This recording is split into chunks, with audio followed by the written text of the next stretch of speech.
How did America experience economic and social change in the 1950s?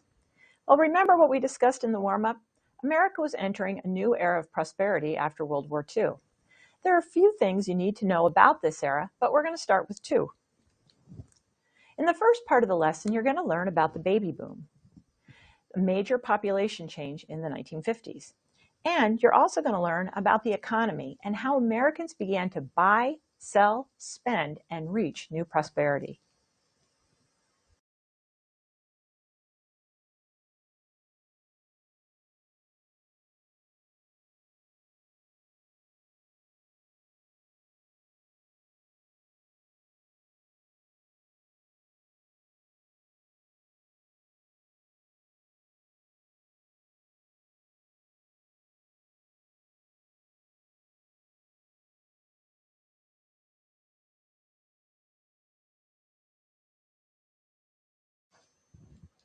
In spite of fears of inflation and economic collapse, the economy began to grow in leaps and bounds.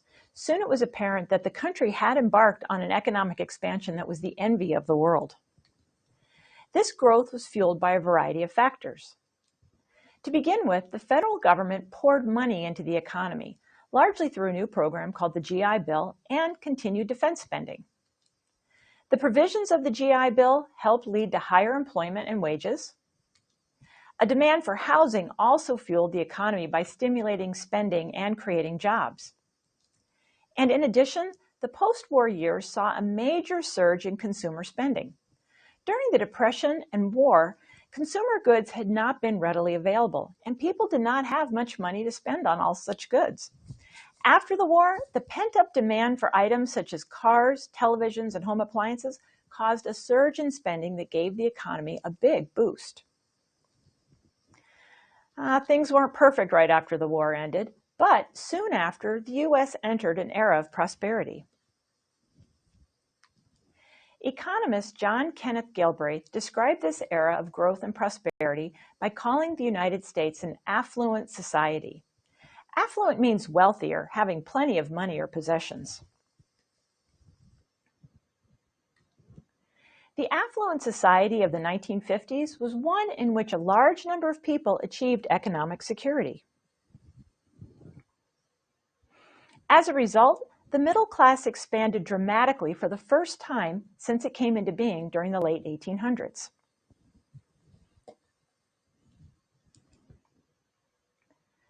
The gross national product, or GNP, is the total market value of the final goods and services produced by a country in a year.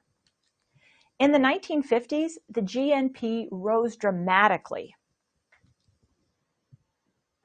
We're looking at the GNP for the United States 1945 to 1960. We're also looking at our y-axis as billions of dollars and our x-axis looking at the years that we're talking about. This graph shows the astonishing growth in the American economy. In fact, the gross national product doubled between 1945 and 1960. Here at 1945, we have about 212 billion. By the time we get to 1960, we're looking at 504 billion. This meant American businesses were producing and selling more products. The United States was quickly becoming the world's biggest economy. Its people made up only 6% of the world's population, but they produced more than 30% of the world's goods and services. One major thing that helped this growth happen was a new law called the GI Bill. In order to help avoid an economic downturn in the years following World War II, Congress passed this law, also known as the Servicemen's Readjustment Act of 1944. The GI Bill had three major provisions. It provided grants to veterans to pay for college or technical training. It made affordable loans available for buying homes, farms, and businesses. And it offered unemployment benefits to returning soldiers. The robust health of the post-war economy, however, meant that very few veterans even needed this provision. While the GI Bill did not bar female or African American veterans from enjoying its benefits, Discrimination at the structural level often limited the GI Bill's benefits to white men. Even still, the GI Bill had a huge impact on the nation's economy. Millions of veterans now felt secure enough to marry and start their own families. The number of new homes being built rose dramatically, creating jobs for construction workers, architects, and many others. This graph shows the birth rates from 1935 to 1970. The births per 1,000 residents is the y-axis, and the years that the data was collected is the x-axis. Take a look at this curve. What do you think this means about the birth rate? Before World War II, America was going through a major depression, with families struggling to get by. Fewer parents chose to have children. During the uncertain years of World War II, people had put off marrying and having children. Many men were away fighting the war, and women were working outside the home. After the war, however, as soldiers returned home and took advantage of the provisions of the GI Bill, people were eager to return to normal lives. Many felt their future was secure enough to marry. Marriage rates rose, and after, birth rates skyrocketed. For perspective, the birth rate then was twice as high as it is in America today. This was called the baby boom. When we look at this graph from 1950 to 1955, we can see that giant surge in the baby boom. The baby boom was fueled by another kind of boom, a booming post-war economy.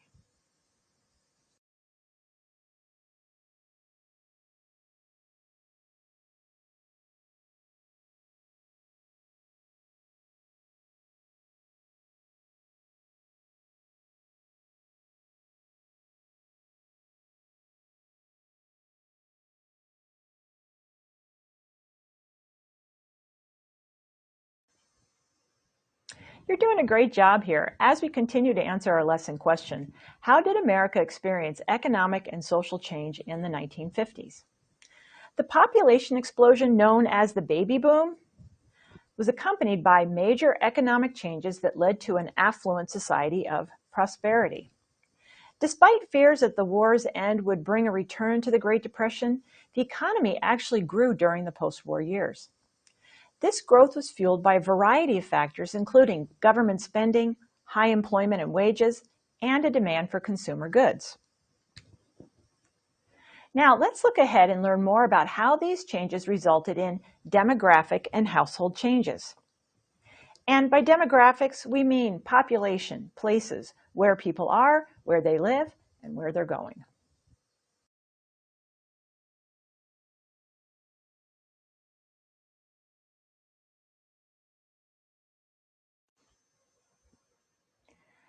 As you just learned, the post-war years saw a major surge in the demand for housing. Many new homes were built in the suburbs. Suburbs are communities on the outskirts of major cities. People who lived in the suburbs often commuted to jobs in the city. Suburban homes had yards and crime was low. Compared with city life, many people saw a lot to like about the 800 square foot homes in the suburbs. Two brothers, Bill and Alfred Levitt, saw an opportunity in this trend. In 1946, they began using mass production techniques to build communities called Levittowns. The first Levitttown was built in New York.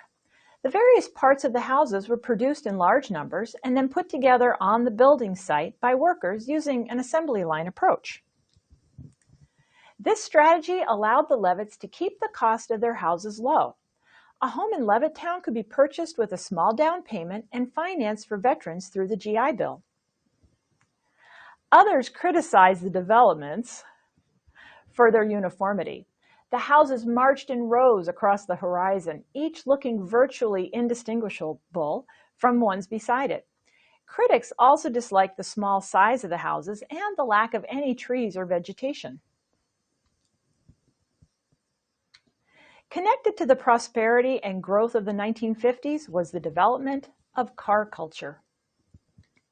In this culture, American life became centered around the automobile. After the war, manufacturers gradually switched from making war materials to producing consumer goods, including cars. Car makers were turning out products designed to appeal to people's good taste and desire for status. Those new cars were more affordable and available in greater numbers than ever before. Americans fell in love with their new cars and car travel. The increased affordability and availability of the automobile helped contribute to the growth of the suburbs. Because people could now live outside the city and drive to their jobs in the cities. Automobile ownership became a status symbol, meaning a way to measure a person's success.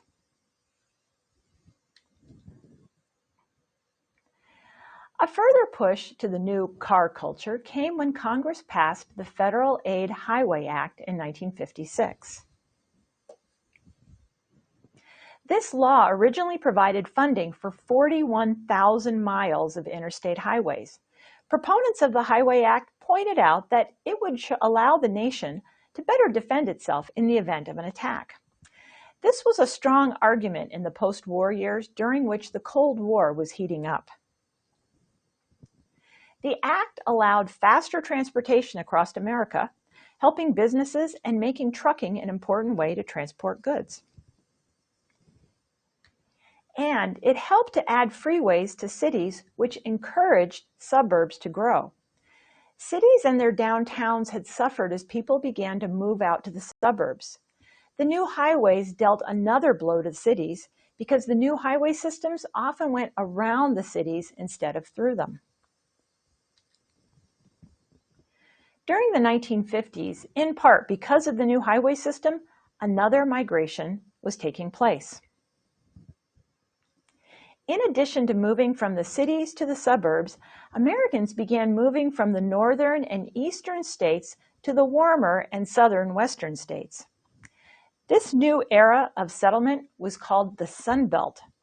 This migration pattern was in its early stages during the 1950s, and it picked up momentum and continued into the 70s and 80s. People were moving out of the Northeast and into places like Florida, Texas, Arizona, and California. This whole area here is considered the Sun Belt.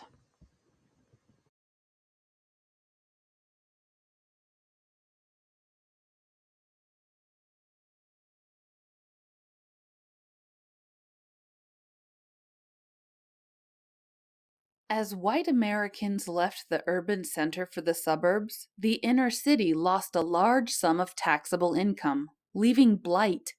Freeway construction wiped out many black-owned businesses in inner city areas. Housing discrimination forced many African Americans to live in poor or substandard neighborhoods, though some Black Americans did reside in middle-class neighborhoods or other areas outside of the inner cities.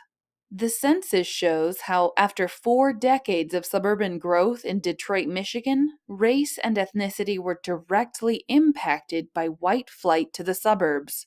You can see the inner city here, and white flight happened here. The major attraction of the new homes in the suburbs was their affordability. For one group of Americans, however, it would not have mattered if the homes cost $1 or $1 million. African Americans faced discrimination in housing and were not allowed to live in certain communities. African Americans were not allowed to purchase homes in segregated suburbs, such as the Levittowns. In fact, white homeowners in these communities were not allowed to resell their houses to African Americans. It was actually banned in their sales contracts. Even in places where African Americans were allowed to buy homes, the federal government had a policy of not insuring their mortgages. This practice is called redlining. It was named for the red lines mortgage lenders drew on maps around Black neighborhoods. They denied loans to the people who lived in those places. Redlining meant that Black families could not afford to buy property and build wealth the way white families could. Housing discrimination is just one example of the type of treatment African Americans and other minority groups endured during the 1950s. They faced segregation and discrimination in many ways. Most workplaces were segregated in the 1950s. Also, African Americans faced obstacles finding employment in certain industries.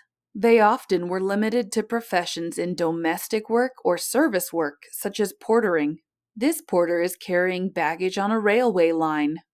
Recreation was also segregated in different parts of the country, particularly in the South.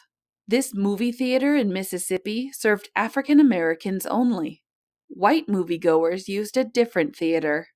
Black and white children attended separate schools in many parts of the United States. This nursery school for African American children was in Minnesota.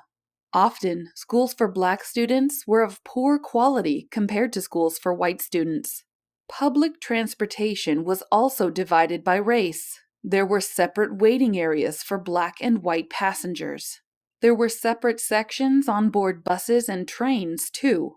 Typically, if there were not enough seats for white customers, African Americans with seats had to give theirs up and stand so white passengers could sit. However, African Americans worked to build vibrant communities of their own. Many African American neighborhoods had successful black owned businesses such as barbershops and restaurants. They provided services that were denied to black customers in many white owned businesses. Still, segregation and discrimination made life difficult for most African Americans.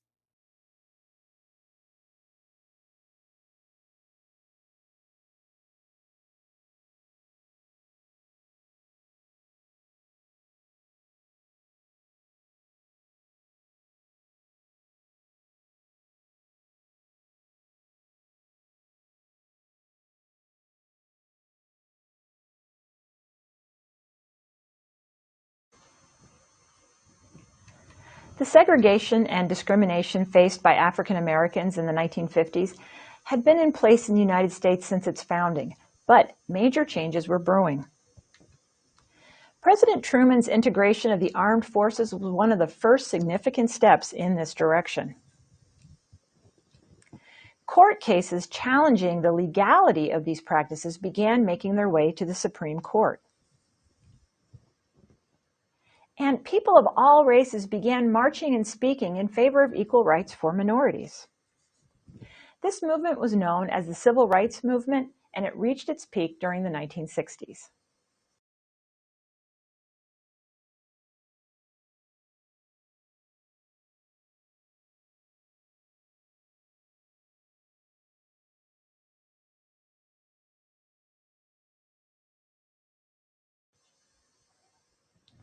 How did America experience economic and social change in the 1950s?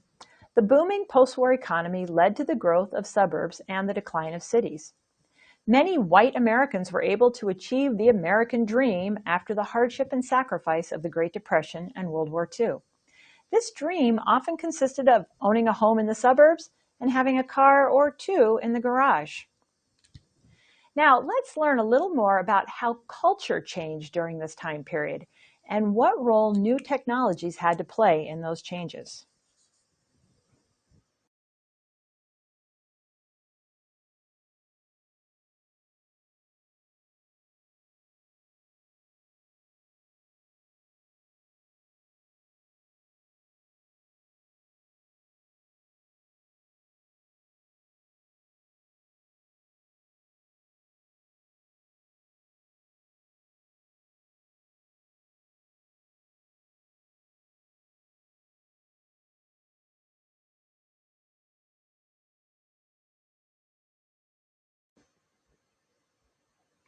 Wartime research led to amazing new scientific advances in the post-war years.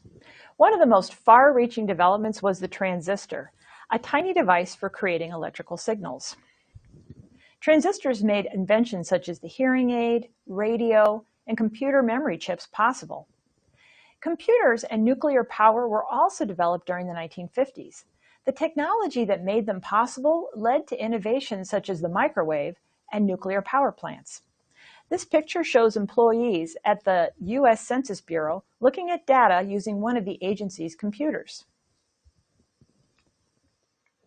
The television was invented in the 1920s, But manufacturers did not mass produce TVs until the 1950s. Americans flocked to buy this spectacular new technology. As a result, TV sales shot upward at a phenomenal rate. For their new suburban homes, Americans wanted not only televisions, but they also wanted new products such as dishwashers and stereos.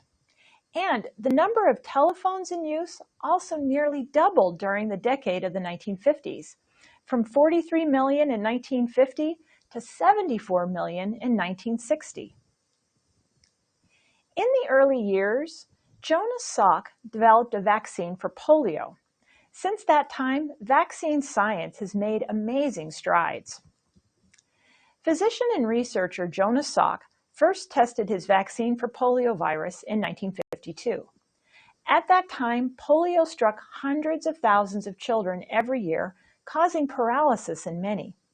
The news of a safe vaccine was greeted with joy across the nation.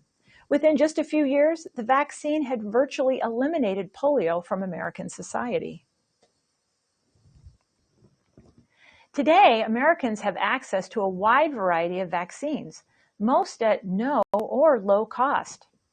The incidence or severity of many diseases has been greatly reduced, including such illnesses as mumps, measles, tuberculosis, pneumonia, tetanus, yellow fever, hepatitis, and chickenpox.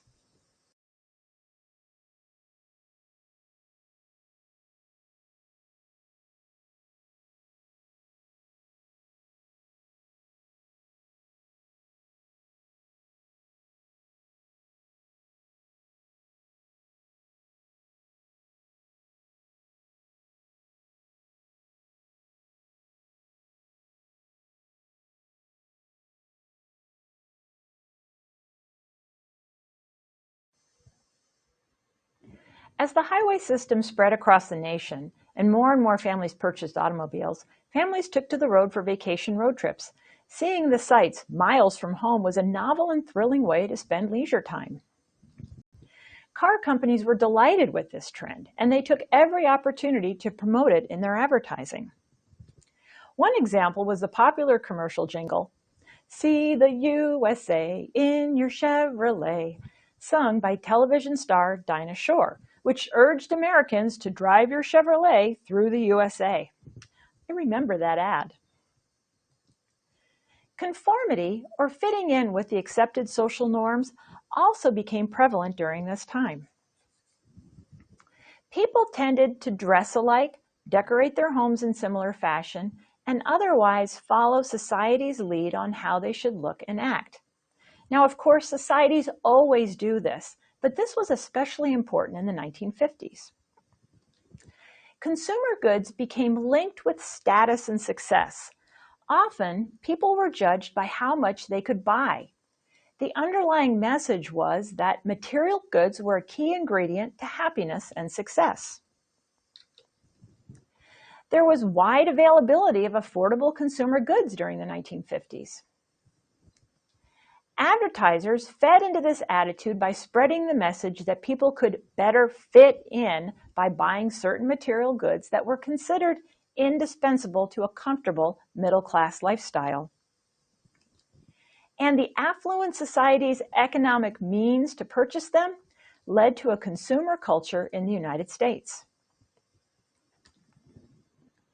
The 1950s proved to be television's golden age. Many networks sponsored original and classic dramas starring widely popular stars such as Marlon Brando and Helen Hayes. You probably haven't heard of them, but I have. Producers became more and more creative in their sets and scripting and casting.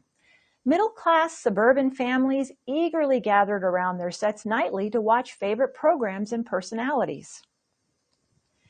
Television reflected the growing consumerism of the era, not just in its sales, but also in its programming. Many television programs were sponsored by popular companies such as Ford Television Theater, Kraft Television Theater, and Texaco Star Theater. Later in the decade, producers created a new television genre called the situation comedy, or sitcom, with shows such as I Love Lucy, and Leave It to Beaver. Like its print counterpart, television shows portrayed a white middle-class lifestyle to which young families were encouraged to aspire. Television news soon took the place of newspaper and radio as the nation's preferred source of information. News programs evolved from an announcer reading a prepared script to taped broadcasts from remote locations to live recordings of events as they occurred.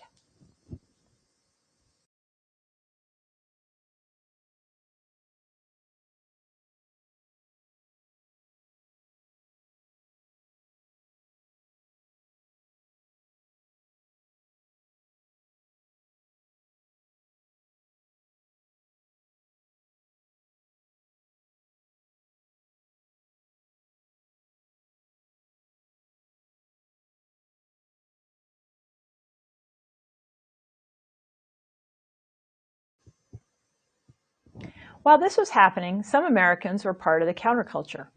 A counterculture is a part of society that rebels against mainstream culture. American media helped spread these rebellious ideas.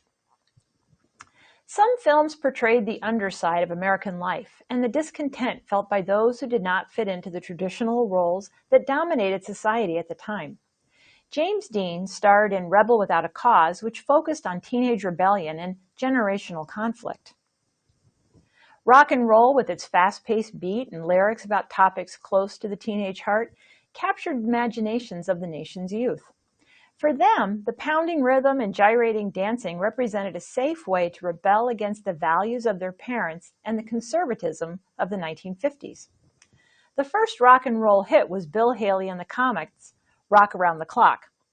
Other entertainers soon joined the fun, including Buddy Holly, Chuck Berry, and the unforgettable Elvis Presley. One major figure in the 1950s counterculture was Jack Kerouac. Jack Kerouac was an American novelist and poet. During the 1950s, he coined the term Beat Generation and fittingly became one of its leaders. The movement involved a group of young writers, poets, and artists who criticized the conformity and consumerism of American life. They used language in unfamiliar ways and encouraged free expression and individuality. Some people did not like the values promoted by the Beat Generation, and these critics introduced the term beatniks to refer to people involved in the movement. Kerouac's writings reflected his belief that people should live in the moment and reject the pressure to conform. He and other Beat Generation writers felt alienated from the 1950s mainstream culture.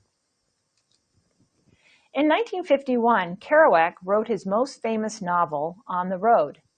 The work was typed on one 120-foot-long continuous sheet of paper, and it told of a cross-country automobile trip. On the Road, which reflected a freewheeling, nonconformist lifestyle with its lack of punctuation and structure, has been called the Bible of the Beat Generation.